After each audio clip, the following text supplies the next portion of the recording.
Assalamualaikum warahmatullahi wabarakatuh. Waalaikumsalam warahmatullahi wabarakatuh. Bismillahirrahmanirrahim. Allahumma shalli wa sallim ala sayyidina Maulana Muhammadin wa ala alihi wa sahbihi asma'in amma ba'du. Yang sangat kula hormati Ibu Nyai Hajah Zakia Misliah, Imam Yahya, sedanten para putra-putra Gus Imam, wonten Gus Reza, Gus Iim, Gus Nabil, Gus Isil, Habib Muhammad Al-Habsyi, Gus Kaula Kiai Abdul Rauf Maimun Zubair, yang kula hormati para santri yang sangat kami cintai. Ini semoga saya jadi wali penuh. Karena malam ini malam yang saya benar-benar tawadhu. Tawadhu itu sopan sekali karena diatur-atur ya mau, didolimi juga mau. Jadi ini benar-benar malam yang spesial bagi saya karena saya ini kalau di Rembang termasuk sudah kiai. Di sini dengan semudahnya diatur-atur, diberi gelar yang paling tidak saya suka. Karena saya memang nggak pernah ingin terkenal, ingin viral, tapi itu Allah yang menghendaki, bukan Gus Reza. Jadi kalau protes saya ya protes sama Allah Subhanahu wa Ta'ala. Tapi begini, sebetulnya kita ini punya hubungan rahim ilmu. Saya akan matur serius sekitar 15 menit, guyon 10 menit, setelah itu selesai. Secara kesanatan ilmu, Lirboyo itu kita tahu guru saya Al-Alim Al-Alamah Kiai Haji Maimun Zubair dulu itu ngaji di sini di Mbah Manap, di Mbah Karim. Dari keunikan ngaji itu adalah ketika Mbah Mun ngaji sama Mbah Zubair Sunzuru Zahab itu Finahwi karangan Ibnu Hisham itu hanya separuh. Delalah pas kesini, padahal Mbah Zubair sama Mbah Manap itu tidak wianan. Itu delalah Mbah Manap itu meneruskan persis batas akhir yang diakhiri Mbah Zubair. Jadi tidak ngulang lagi, diteruskan. Kenapa tidak diulang? Karena bacaannya Mbah Zubair ini sudah benar. Sehingga Mbah Karim tinggal meneruskan bacaan yang pernah dibacakan siapa? Mbah Zubair. Ini termasuk wa min karomati, termasuk keramatnya Mbah Karim. Saya tidak tanya apa Gus Reza keramat seperti itu, karena saya yakin ya pasti keramat. Orang punya anak buah yang macam-macam itu pasti keramat. Tadi contohkan sama saya punya anak buah waria itu bagus, karena itu persis sanad keilmuan kita. Bapak saya itu pernah cerita ke saya, hormat sama orang macam-macam. Kalau ditanya orang, Pak Yai, wong ngono kok mbok kancani, sing gelem dadi ngono ku ya sapa? Ternyata ilmu itu ditemuk Gus Reza. Artinya secara sanad keguruan seperti itu. Dulu Mbak Makhrus ngaji sama namanya Kiai Haji Khalil Harun. Itu masih pernah mbah sama Mbah Maimun karena ya dari keluarga sarang. Kemudian Gus Imam ya pernah ngaji sama Mbah Mun di Sarang. Di antara guru-gurunya ya termasuk keluarga besar saya. Saya masih ingat betapa fanatiknya Mbah Mun sama Sarang. Ini saya belum pernah cerita Gus Reza, langsung cerita di depan umum. Biar tadi makdannya itu harga karunnya itu langsung dibagi. Seperti Mas itu Mbah Mun itu saya masih ingat. Anak putuku senajan to sak wulan kudu tahu ngaji ning Lirboyo. Saya kelas 1 aliyah, saya masih ingat disuruh nemanin Gus Kamil putra Mbah Mun yang pertama dari ibunya Mas Kia. Itu disuruh pasaran ke sini. Dan saking takjimnya Mbah Mun saya masih ingat. Itu ngasih bisaroh bentuk hadiah takdim sama zaman itu Mbak Idris, Yai Anwar, Mbah Imam, Gus Imam. Itu diamplopi sendiri. Saya masih ingat pas itu diisi 25.000. Ketika itu makan 1 bulan baru 13.000. Jadi kalau 25.000 ya kira-kira bisa makan 2 bulan. Itu diamplopi sendiri. Disuruh nganturkan Mbah Idris, Mbah Anwar, Mbah Imam, sama Gus Kafabi, sama Gus Maksum. Jadi saya pernah pasangan di sini. Saya tidak tahu apa ini sudah mewujud apa belum. Tapi karena saya itu niatin nemani Gus Kamil, saya itu tidak pernah ngaji. Ingat saya dalam 1 bulan itu ngaji 2 kali. Tahun berapa? Lupa tahunnya karena wali tidak boleh nginget-nginget tahun.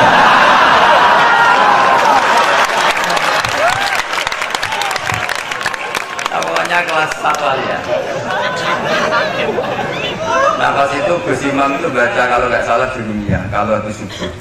Nah kita ini santri sarang yang seringnya habis subuh itu tidur. Jadi dalam 1 bulan hanya ngaji 2 kali. Tak dikira hanya saya, ternyata Gus Kamil juga sama. Pas itu ngaji itu bab tamyiz, saya masih ingat bab tamyiz. Saya sudah termasuk pintar, sudah pintar. Karena saya sudah lihat. Tapi saya tetap ngaji karena ingin dapat barokahnya Gus Imam pasangan. Karena memang disuruh bangun. Anak putuku senajan atau 1 bulan harus pernah ngaji sih. Bulan berikutnya, bulan Ramadan berikutnya Gus Sufur. Yang saya paling mengenang dari ngajinya Gus Imam bilang gini pas bab tamyiz. Pokoknya tamyiz itu gampang. Mestinya kan al-ismu, al-mansubu, terus al-mufassiru, Imam Bahama minal dawat ya. Ini mau sialah omalu. Dawat bukan? Dawat. Yakin sekali. Karena masih di rumia. Nanti kalau sudah Fudori mungkin ngeper.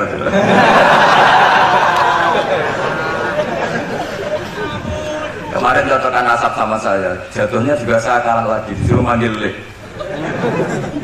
Iya, saya ini paman sampean.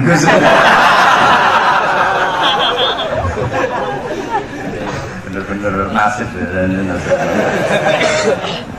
Makanya beliau ini mau diatur karena selain nasabnya juga ponakan saya beliau. Tapi selain itu juga abdoif kal mayit. Tamu itu koyok mayit Gus. Walaupun tuh ada orang yang bilang tamu itu adalah raja. Iya, rojo sing jadi mayit itu.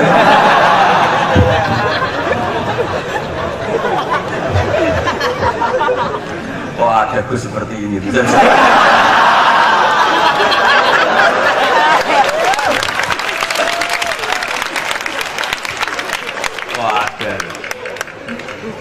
Saya masih ingat Gus Imam itu lucu sekali. Cuma lucunya lebih benar dibanding putranya urusan ilmu. Itu kalau baca tamyiz. Tamyiz itu gampang. Beliau nggak pakai takrif atau definisi yang ada di jurumnya. Atau agar muni apa nih ya berarti tamyiz. Setelah itu saya pulang ke kamar. Kamar saya di baratnya dalamnya Gus Kafabi. Karena ada kamar madhep timur. Utaranya musola persis. Juga ada kamar menghadap timur. Saya di situ. Tiap malam tuh nyewa sepeda ontel, kalau nggak salah harganya 125 rupiah lah. 25 terus ke Doho. Nyetel radio. Jadi kalau malam tuh nyetel radio di Doho. Ya sudah kegiatannya gitu. Tapi saya ya Islami sering ngaji dibakarin. Mungkin sering saya di manusia sama situ loh. Akhirnya dalam 1 bulan itu saya pasangan.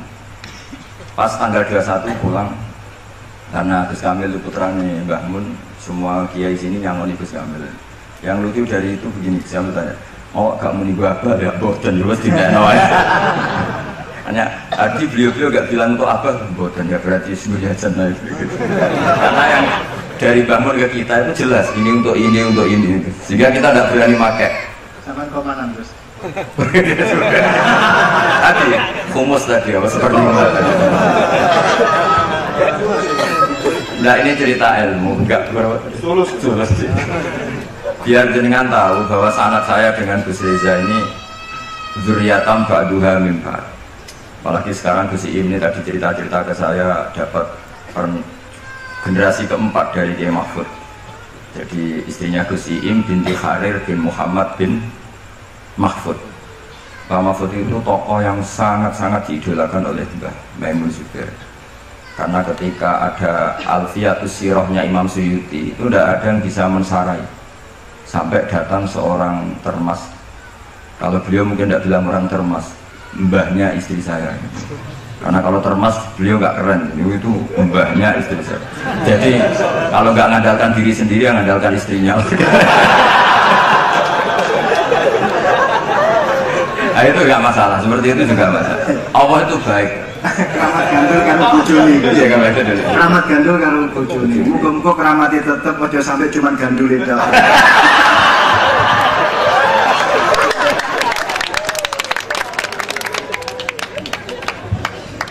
Jadi keramat seperti itu boleh, ngandalkan orang lain, istri, teman itu boleh. Saya punya sanad mutasil tentang keluarga kita tadi dzurriatan ba'du hamimah. Tadi Gus Reza cerita Gus Imam dulu ya pernah ngaji sama pernah Pak D saya, pernah keluarga saya juga pernah ngaji. Ya dari derek Gus Kamil, tapi itu tadi saya hanya pernah ngaji 2 kali. Bukan karena apa-apa, kebetulan melek hanya 2 kali. Karena kalau habis subuh itu tidur, kalau malam nyewa ontel ke Doho. Sama Gus Kamil ini. Tapi alhamdulillah itu menjadi saya membekas sekali dengan Pondok Lirboyo karena Mbah Mun saking cintanya anakku mbok saulan lah harus pernah ngaji di beliau katanya dulu pernah ingin di antara rencana pernah mau jadi mantu Lirboyo tapi apa mengendaki tidak. Terus beliau ngendikan sekarang wis tak kafaro ya katanya karena Gus Raub jadi mantu Lirboyo, Gus Rodi jadi mantu Lirboyo. Saya tidak akan ngafaroi Gus Riza karena baru punya anak kecil tadi.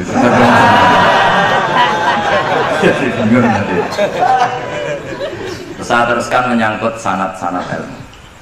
Kiai Mahfud Termas itu yang nulis Hasyiatut Turmusi. Nah, kalau sini bacanya Tarmasi atau umumnya? Tarmasi. Turmusi. Ya Turmusi. Ada yang baca apa? Tarmasi. Karena nasibnya nama Ajam itu kasihan. Ada orang itu namanya Tirmizi, yang satu Turmuzi, yang satu Tarmizi. Ada Tarmizi. Ustukhri juga sama. Ustukhri, Istokhri. Apa? Itu. Bebas itu bebas. Ajam kan bebas. Iya, makanya kaidahnya Ajamiyun fasna bihi masibta. Ya, Sibro Milisi. Kalau sini bacanya apa? Sibro Malisi. Kalau ada kiai yang baca Sibro Milisi. Ada yang baca Sibro Mulusi. Ini hasilnya yang mancing ini Gus Baha, bukan saya. Beliau ini Masya Allah luar biasa dalam pancingan-pancingan sehingga saya terpancing oleh beliau.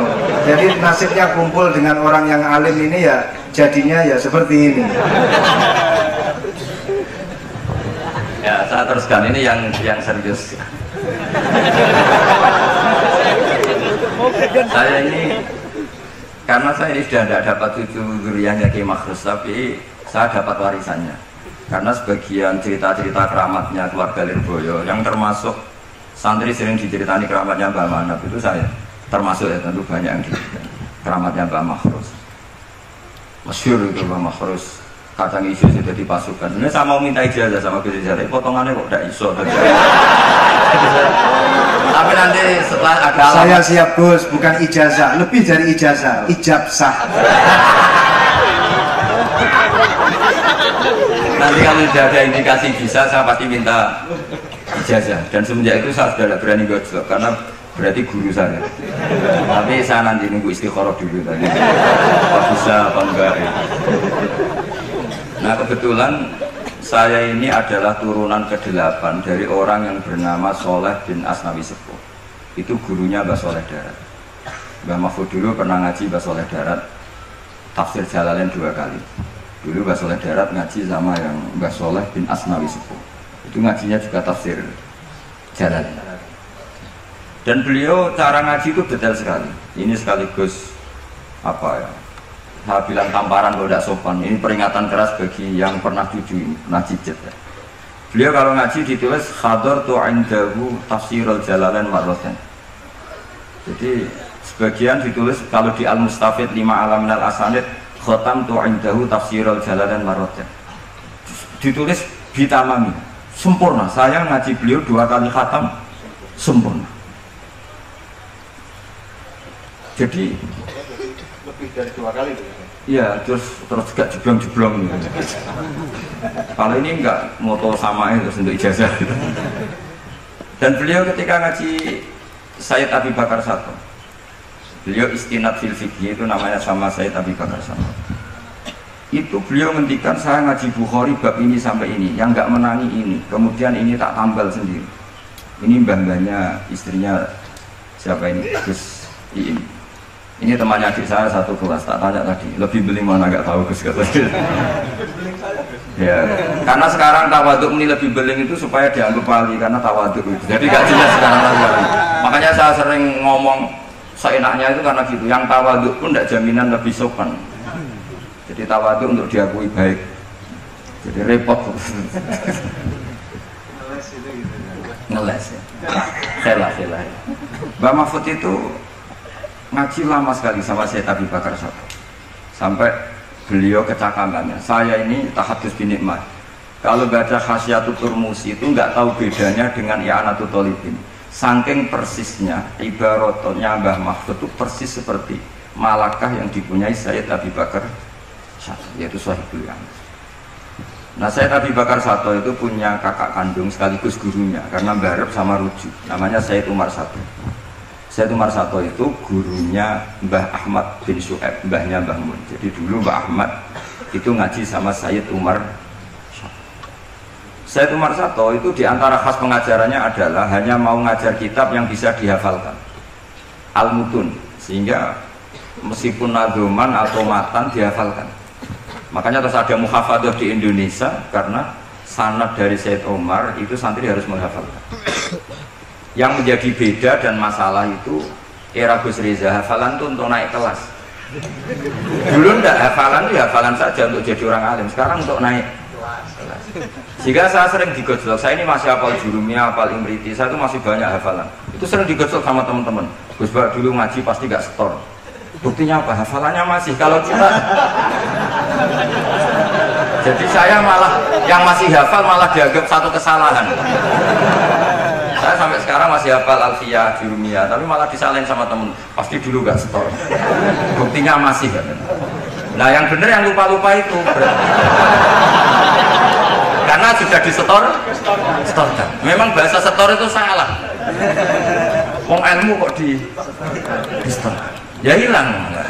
Makanya saya kadang itu yang bener siapa gitu. Saya itu pembela santri bodoh, saya berkali-kali bilang. Ternyata yang nggak hafal sama yang hafal tuh pinter yang nggak hafal karena sudah di. Saya itu punya teman musyawarah mu'in. Saya dulu itu Rais Mu'in. Itu nggak pernah menang sama santri paling diem terus. Ketika tak tanya, kenapa kamu tidak jawab? Sakjane aku iso Gus, cuma tawaduk mbek jenengan, monggo. Itu sampai sekarang dia jadi kiai. Tiap ada muskilat yang SMS saya, Gus ini dijawab. Sakjane aku lagi sakit, tapi kepengen tawaduk. Itu saya itu ya mangkel, ya mau mangkel tuh dia tawaduk, mau husnudon kayaknya goblok betul.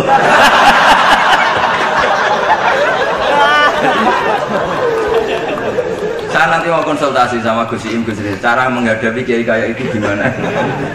Jadi mau dibenci itu tawadhu, mau diyakini tawadhu kayaknya memang enggak bisa.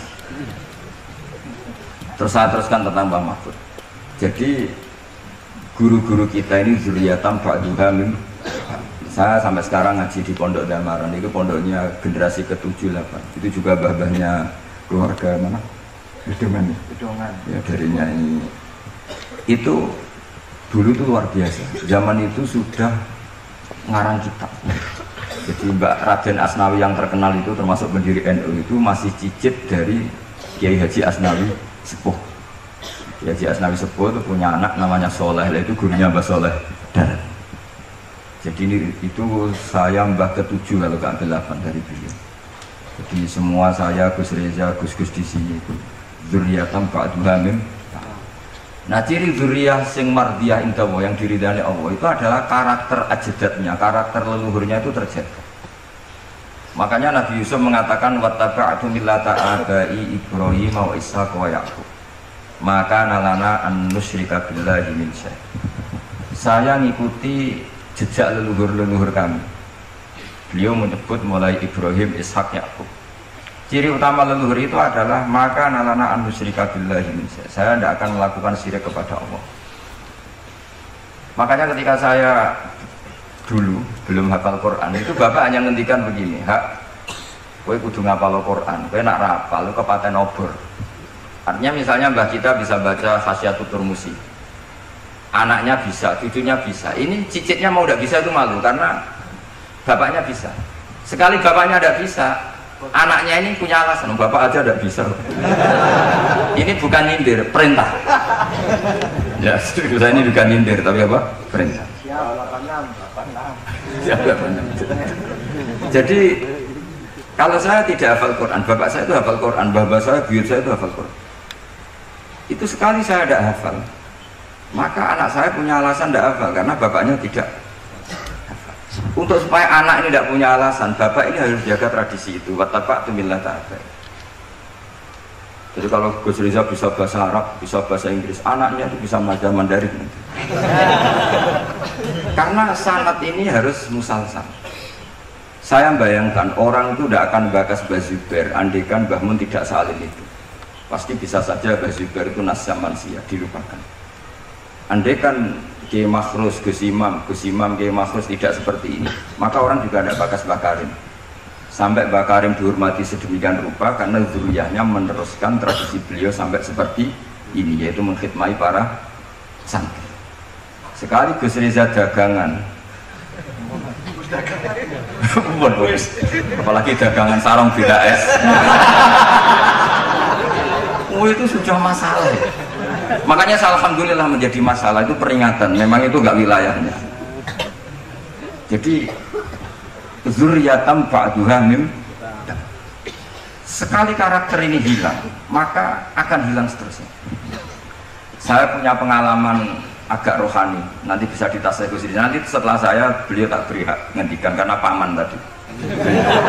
Beliau boleh mengadili, menghujat apa saja boleh.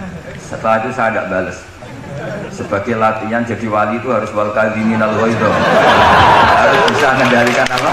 Emosi. Wal afina anin. Tapi nanti langsung wa yuhibbul muhsinin. Allah pasti mencintai yang baik. Itu orang-orang dulu. Yang saya paling khawatir dari dzurriyyah adalah merubah status bapaknya. Kita tahu misalnya dalam silsilah nasab Yahuda bin Ya'qub bin Ishaq bin Ibrahim. Saya ulang lagi ya, Yahuda bin Ya'qub bin Ishaq bin Ibrahim. Yahuda itu saudara tuanya Yusuf. Yahuda ini kemudian secara lahir kita tidak tahu sirrinya apa. Dia punya aliran, punya faham atau punya milah yang seperti itu, yaitu Yahudi. Ini bisa didiskusikan oleh santri-santri apa Yahudi itu nama faham, apa nama marga, apa nama kerajaan. Karena itu bisa debat panjang dalam ilmu tafsir. Tapi karena ada cucu yang bernama Yahuda, ada orang yang mengidentikan Ibrahim itu Yahudi. Mergo delok potongan putune Yahudi ya. Sehingga untuk membebaskan Ibrahim dari status Yahudiyah tadi, Allah sendiri yang membebaskan itu. Dengan Allah berfirman, maka anak Ibrahimu Yahudiyah wala. Kalau kita punya mbah alim alama, bapaknya alim alama, kemudian kita ini dagangan, terus ita itu ngalor ngidul, orang akan ngira bapak kita seperti itu. Karena teori orang Jawa, kacang ora ado songgolan. Ya. Jadi yang menstatuskan para leluhur kita adalah kita. Sekali kita ini meleset, tadi kata Gus Reza yang Asyaki tadi ya, Asyaki adalah orang yang keluar dari rel mbah-mbahnya, maka status kembahnya akan hilang. Makanya banyak orang alim alama kemudian di era cucu sudah ada di ziarah karena cucunya mengharamkan ziarah, dan itu banyak sekali. Jangan-jangan mbah-mbahnya bisa baca Ikhya, cucu-cucunya tidak bisa, terus bilang oh penting tuh ilmu modern, ilmu itu tidak penting.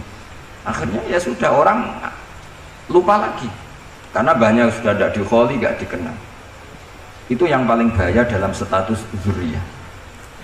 Sehingga Nabi Ibrahim itu diselamatkan oleh Allah, yaitu dengan mengutus Nabi Muhammad SAW yang beliau adalah min khalisi sulalati Ibrahim al-Khalil. Sehingga Nabi Muhammad yang meluruskan itu. Nggak benar kalau Ibrahim adalah Yahudi, karena Yahudi itu adalah marga atau aliran atau milah, terserah, karena itu ada perdebatan setelah Ibrahim jauh, yaitu Yahuda bin Ya'qub bin Ishaq bin Ibrahim. Ketika Rasulullah debat terbuka dengan pakar-pakar Yahudi, orang-orang Yahudi bilang Ibrahim itu Yahudi ya.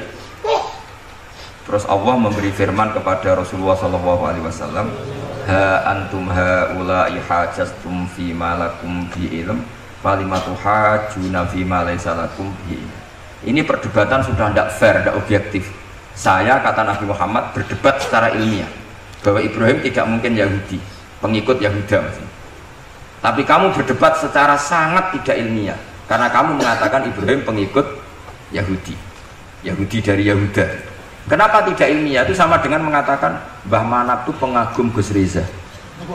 Itu kan salah besar. Kan Ibrahim itu kan Yahuda bin Yakub bin Ibrahim. Itu sama dengan misalnya mengatakan Pak Karno itu pengagum Puan Maharani. Itu kan kacau. Mbah Hasyim pengagum Mbak Yeni. Itu kan kacau. Artinya apa? Ketika Yahuda menamakan diri atau mencatut Ibrahim dikatakan Yahudiyah, pengikut Yahudiyah, itu enggak ilmiah sekali. Karena Ibrahim generasinya jauh sebelum Yahudi. Makanya Quran meringatkan kita ini sudah debat secara ilmiah. Falimatu hajuna. Kenapa kamu justru berdebat yang sangat tidak ilmiah? Terus Quran sampai mengingatkan wa ma unzilatit Taurat wal Injilu illa min ba'di. Padahal Taurat dan Injil diturunkan setelah Ibrahim. Bagaimana mungkin Ibrahim pengikut Taurat? Wong Tauratnya saja datang setelah Ibrahim. Jadi tapi itu tadi, karena Yahuda itu zuriyahnya Ibrahim, tetap dia ketika menamakan manhaj Ibrahim atau milahnya itu kayak iya. Saya pernah ke makam Nabi Ibrahim itu ngeri betul di Hebron. Di Hebron itu saya pernah ke makamnya Al Khalil Ibrahim. Itu di sinagog. Di sinagog. Jadi kepalanya di masjid, kakinya menyentuh sinagog. Yang Nabi Yusuf malah hampir semuanya di sinagog. Yang parah Yakub semuanya di sinagog. Karena Yakobus tadi. Artinya gini, saya dulu sebagai pengkaji tafsir itu ya iskal itu janggal. Maka anak Ibrahimu Yahudiyah wala Nasroniyah. Ibrahim itu tidak Yahudi ya tidak Nasrani. Itu kan satu pujian yang sangat aneh. Itu kan sama dengan mengatakan Baha itu ya ora PKI, ya ora komunis. Itu kan aneh. Masa Ibrahim Khalilur Rahman hanya distatuskan ya tidak Yahudi, tidak Nasrani. Tapi setelah saya ke makam beliau, ternyata ada artefak fisik atau suasana fisik yang beliau bisa saja dianggap Yahudi karena makamnya di sinagog.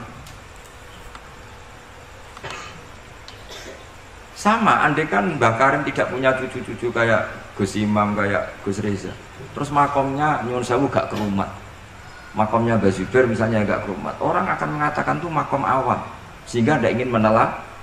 Dan jadi putu ya berat. Mulane jenengan dongakno. Nggih, kula suwun sekali-kali kula ngomong serius niki dongakno. Nah kula mboten perlu dongakno, gak ono ponakan dongakno paman. Tapi saya berkeinginan paman saya ala sirati mustaqim. Jadi semua yang saya ceritakan tadi menyangkut qadhi misalnya.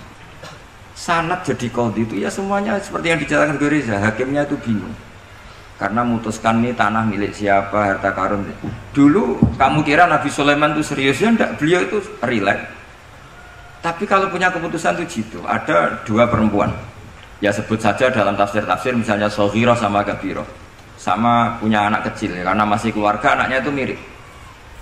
Kemudian anak yang satu itu dimakan serigala. Hilang. Dimakan serigala, terus lapor ke Nabi Dawud. Karena yang meyakinkan itu yang satu diputuskan ini milik kamu, misalnya milik yang adiknya. Ketika keluar dari situ ketemu Nabi Sulaiman, kalau saya hakimnya maka keputusannya tidak seperti itu. Nabi Sulaiman pas itu umurnya 13 tahun. Akhirnya dipanggil sama Nabi Dawud, ya sudah putuskan kamu.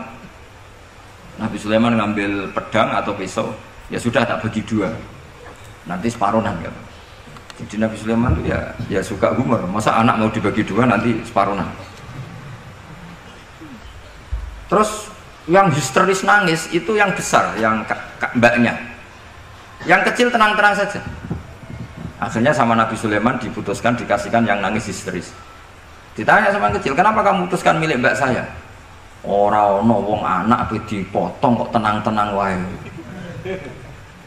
Jadi kelihatannya rileks, tapi dari basis ilmu yang luar biasa. Kalau kamu betul merasa sebagai itu anak kamu, pasti kamu akhirnya dikasihkan yang besar. Jadi tidak semua nabi itu kalau memutuskan serius, Nabi Sulaiman itu rileks. Ya tapi tentu tidak kayak Gus Rizal, lebih benar gitu kan. Nabi itu lebih benar. Suatu saat ada lagi perempuan cantik itu diperkosa 4 tokoh. Jangan teruskan tokoh agama nanti sensitif. Tokoh gitu. Memang tokoh ini orang terpandang. Setelah hamil, si 4 orang tersangka ini bilang bahwa yang menghamil itu anjing.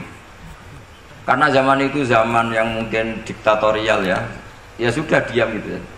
Singkat cerita dilaporkan ke Nabi Daud bahwa ada peristiwa gini-gini, terduga adalah anjing. Nabi Daud ya tenang saja, nggak ngerespon. Karena biasalah wali itu kan tukang husnudzon. Nabi Daud itu gayanya Nabi, gaya ala wali, jadi gampang husnudzon. Kalau Nabi Sulaiman enggak. Jadi sistem reskrim itu harus matur nuwun sama Nabi Sulaiman. Orang 4 ini dipanggil. Manggilnya satu-satu. Kamu tahu kalau itu yang merkosa anjing? Ya, tahu saya. Anjingnya warnanya apa? Hitam. Sudah, kamu keluar. Keluar tidak dipertemukan sama yang 3. Yang 1 dipanggil lagi. Yang merkosa apa? Anjing. Warnanya apa? Merah. Dipisah lagi. Sampai akhirnya 4 orang itu jawabnya warnanya beda-beda. Mungkin ada kebiasaan, mungkin ada yang bilang pink, tapi nggak ada anjing pink. Akhirnya setelah semua dipertemukan bareng-bareng. Kamu tadi bilang apa? Hitam. Kamu tadi bilang apa? Merah. Kamu tadi bilang apa? Berarti padahal kamu semua bersaksi bersama bahwa orang itu Pratita tadi diperkosaan, tapi ternyata warnanya anjing beda. Akhirnya Nabi Sulaiman bilang, anjingnya ya kamu itu. Akhirnya mereka ngaku sebagai apa? Pemerkosa. Makanya dalam masalah Nabi Dawud dan Nabi Sulaiman itu Allah luar biasa mensifatinya. Nabi Dawud punya keramat, punya mukjizat. Kalau beliau baca tasbih, itu gunung dan burung-burung ikut baca apa? Tasbih. Semuanya ikut baca tasbih. Yusabbihuna bil asyi wal isyraq. Wat-tayra mahsyurah kullu lahu awwab. Tapi orang tuh kalau suka wiridan biasanya intelijensinya itu agak gimana ya? Nggak usah diterangkan nanti sensitif. Akhirnya Allah ngakui, fafahamnaha Sulaiman wa kullan ataina hukmau wa ilma. Jadi kalau masalah ilmu detail itu fafahamnaha Sulaiman. Kecerdasan untuk bikin keputusan itu masih cerdas Nabi Sulaiman. Tapi kalau wiridannya itu bagus Nabi Dawud. Jadi makanya orang ini nggak sempurna ya. Ada yang suka wiridan, ada. Makanya saat tadi itu kaget Gus Im bilang ketua pondoknya di Istighori Gus Riza itu saya tenane gitu. Maksudnya itu saking adabnya muji masnya apa gimana, saya itu sampai sekarang nggak paham itu. Tapi yang jelas yang diangkat tadi jangan GR kalau itu hasil istikharah. Karena saya tidak bisa yakin itu. Ya tidak bisa memaksa husnudzon. Nanti kalau di ruang dalam mau tanya istikharah betul apa enggak. Tapi yang jelas tadi, nah kita ini alhamdulillah guru-guru kita itu wiridannya ya jalan, dan alhamdulillah santri-santri kalau kiainya wiridan ya bubar separuh, itu bagus. Saya bukan mengajarkan tapi itu bagus. Kata di jagungan sama Gus Iim, pantangannya ahlul ilmi adalah tidak boleh melakukan ijabu malam yajib, mewajibkan sesuatu yang tidak wajib. Saya itu mondok sarang tuh lama sekali. Itu Mbah Mun yang imami, itu yang bubar ya separuh lebih. Mbah Mun ya senyum-senyum saja. Ketika ada kiai tanya, Mbah kok boten jenengan wajib no wiridan? Ora oleh ijabu malam yajib, mewajibkan sesuatu yang tidak wajib. Nah, santri-santri tahu kalau itu tidak wajib. Wah, hilang. Oh iya, pimpinannya. Jadi konstitusinya ahlul ilm itu beda. Takhrimu malam yakhrum itu ya kriminal, ijabu malam yajib juga kriminal. Bahkan di Habib Abdullah bin Husain bin Thohir itu dikategorikan dosa besar. Makanya pondok-pondok ilm itu nggak berani wajibkan santrinya wiridan karena takut ijabu malam yajib. Akhirnya keterusan, bersolat langsung ngopi, bualenin. Kadang rokoknya orang dipatahin, bersolat salam langsung eling rokoknya. Jadi kita ini sengawur-ngawur kita karena sebagai ahlul ilm itu masih bener. Ngawur saja bener, apalagi pas bener. Karena memang sanad ya, saya ulang lagi. Sanad ahlul ilmi itu beda, khas. Sehingga kadang orang-orang yang di luaran sana, jangan bilang kubu sebelah, pokoknya di luaran sana nanti jadi sensitif. Saya tuh pernah ditanya satu pertanyaan sangat ekstrim. Ini karena ada paman saya nanti tak mintakan jawab. Itu sangat sensitif. Yaitu orang-orang kota pernah tanya saya, Pak Bahak, kenapa ada hadis mangqala la ilaha illallah dakhalal jannah wa in zana wa in saraq. Itu kan ekstrim. Kok kayak Islam itu membolehkan zina? Karena yang pernah zina pun asal melafadzkan la ilaha illallah pasti dakhalal jannah. Saya kebetulan pas itu ya kok pas pinter Gus Rizal. Jadi ya bisa jawab. Terus saya bilang gini, justru saya bilang hadis itu menunjukkan satu kaidah ilmiah yang luar biasa, yaitu kebenaran yang absolut itu tidak boleh terganggu oleh perilaku sosial. Misalnya saya ditanya 1 tambah 1, pasti tak jawab 2. Lonte ya jawab 2, maling ya jawab 2, koruptor ya jawab 2. Karena kebenaran absolut itu tidak boleh diganggu oleh status sosial. Sehingga orang yang pernah zina pun melafadzkan 1 tambah 1 2 ya sah. Yang ketua wali juga sah, wali biasa ya sah, setengah wali juga sah. Karena kebenaran absolut adalah kebenaran yang siapapun pasti mengatakan demikian. Yang ketangkap KPK ya bilang 1 tambah 1 2, KPK-nya bilang 1 tambah 1. Nah, eksistensi bahwa Allah sebagai Tuhan itu eksistensi yang absolut, sehingga harus sah meskipun dikatakan orang yang pernah zina. Akhirnya saking keramat itu terus nganggep pulau guru nih, terus ngaji sama saya sampai sekarang. Nah, saya berharap produk-produk al-makhrusiyah itu sampai seperti itu. Jadi ada saat dimana kita maknani wa in zina ini bukan urusan melegalkan zina atau menganggap biasa zina, enggak. Tentu zina itu sangat buruk.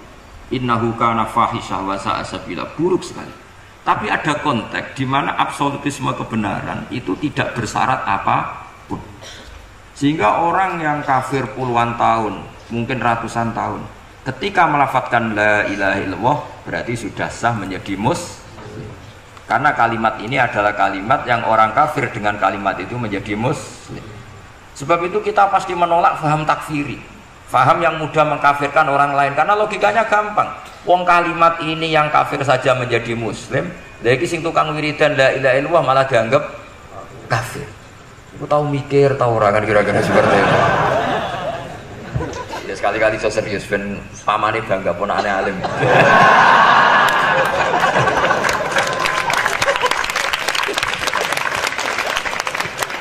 Jadi saya terpaksa ngetokno alim saya ben paman bangga gitu. Ponakanku ya alim pemeneh pamane.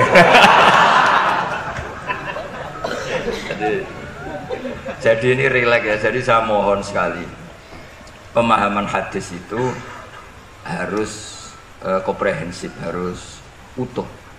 Sehingga zaman itu bukan sekedar kita. Abu Dzar itu sahabat yang khusyuk itu ya protes. Yang benar ya Rasulullah, masa wa in zana wa in sarah. Diulang lagi. Yang benar ya Rasulullah, sampai Nabi mengatakan 3 kali. Lama-lama Nabi sampai agak keras nadanya. Ngendikan ala rohmi anfi Abi Dzar. Oh dasar wong grumbung kandhani ra ngandel. Karena Abu Dzar itu orang khusyuk. Beliau tidak siap kalau orang yang pernah salah seperti itu kemudian tetap dakhalal jannah atau sah melafadzkan la ilaha illallah. Tapi dengan penjelasan tadi, penjelasan ilmiah yang saya utarakan tadi, itu memang ini bukan masalah pelegalan zina atau nganggap zina biasa, enggak. Tapi masalah absolutisme kebenaran itu akan diakui oleh siapapun dan pihak manapun dan akan sah dari siapapun. Sehingga orang yang kafaratu la umri, dia kafir tula umri, 80 tahun dia kafir. Kemudian pas mau mati melafadzkan la ilaha illallah Muhammadur Rasulullah, tetap sebagai berstatus mukmin. Qul lil ladzina kafaru iyantahu yughfar lahum ma qad salah. Katakan kepada orang kafir, sekali dia menghentikan kekafirannya dengan talaffuz di kalimat syahadah, maka otomatis menjadi muslim. Nah, soal nanti masuk surga ya bisa kapan-kapan kan? Allah tidak bilang harus sekarang kan? Ya nunggu kita duluan kira-kira. Nak bejo itu. Tapi saya berkali-kali ngaji sudah orang Islam tuh yang senang. Kita ini sudah dikasih kunci surga, miftahul jannah la ilaha illallah. Kamu harusnya nggak bisa masuk neraka. Kamu nggak pegang kuncinya kok kamu mau masuk. Tapi ada teman saya bilang, "Neraka ora ono pintune, Gus, langsung wae." Lah kalau kamu pikiran gitu semoga ke situ saya bilang gitu. Jadi makanya kamu yang pede saja. umumnya orang itu kunci itu rahasia. Ini sudah dikasih tahu sama Kanjeng Nabi, itu Miftahul Jannah la ilaha illallah, sudah punya kuncinya. Alamatnya juga sudah jelas. Alamatnya itu ya sakho. Karena kalau as-sakhiyu qaribun minallah qaribun minal jannah. Kalau sampean kepengin tahu alamat neraka ya bakhil tadi. Itu qaribun minannar. Jadi kalau kamu tanya alamat neraka di mana Gus? Kalau kamu medit, pikir, ya itu dekat-dekat situ. Itu neraka. Nah, saya nggak di dekat-dekat situ, makanya saya nggak tahu neraka di mana. Jadi saya mohon sekali, di balik saya sering guyon sama Gus Riza Gusim, kita ini membawa sanad yang berat, karena di sini ada zuriatnya Ki Makhrus, ada zuriatnya leluhur saya, harus zuriatam ba'duha mim. Jangan sampai buyut-buyut kita yang sudah meninggal statusnya rubah karena ulah para cucunya, kayak yang dialami tadi Yahuda bin Yakub bin Ishak bin Ibrahim. Nah, kita tidak pernah tahu Yahuda itu apakah agama, apa marga, itu masih jadi perdebatan. Karena kalau kamu kritik sebagai agama juga nanti repot, karena ada ayat innalladzina amanu walladzina hadu wan nasara wassabiin. Terus man amana billahi wal yaumil akhir. Artinya ada ayat di mana orang-orang iman dan orang-orang hadu. Nah, kalau hadu ini kamu anggap satu faham agama, nanti repot. Masa Yahudi kok disejajarkan innalladzina amanu walladzina hadu? Makanya ini jadi perdebatan para ahli tafsir. Makanya ada ahli tafsir maknanya innalladzina amanu walladzina hadu lan wong sing tahu Yahudi. Ini balaghah bi'tibari makana. Pakai status dulu. Mau tidak mau secara bahasa memang seperti itu. Misalnya ada preman tobat di tangan Gus Riza, mesti bilang, Gus iki preman sing wis tobat. Jadi wis tobat kok darani preman, itu namanya bi'tibari makana. Jadi dengan status yang dulu. Iki wong kafir tapi saiki wis Islam. Lho wis Islam kok darani wong kafir. Ada yang maknani sehingga gak perlu kamu jadi orang liberal yang menyamakan semua agama terus dari innalladzina amanu walladzina hadu wan nasara wasabiin man amana. Semua agama itu sama. Buktinya ayat itu sama, pakai wawu ataf. Iku ora tau ngaji tafsir Mbak Gus Riza kira-kira gitu. Kalau sudah ngaji tafsir insyaallah enggak akan seperti. Jadi ayat itu ada ilmunya. Dan alhamdulillah di pondok sini, di pondok Lirboyo juga diajarkan ilmu balaghah. Jadi kadang penamaan itu bukan sekarang tapi bi'tibari makana, ngitung dulu. Paham ya? Kayak kita mengatakan ini kafir tapi sudah Islam. Itu paradok gak? Wong sudah Islam kok dikatakan kafir. Iku dhisik santai goblok, saiki wis pinter. Goblok kok. Pinter. Ya, ngoten mawon Gus, para bingung. Assalamualaikum warahmatullahi wabarakatuh.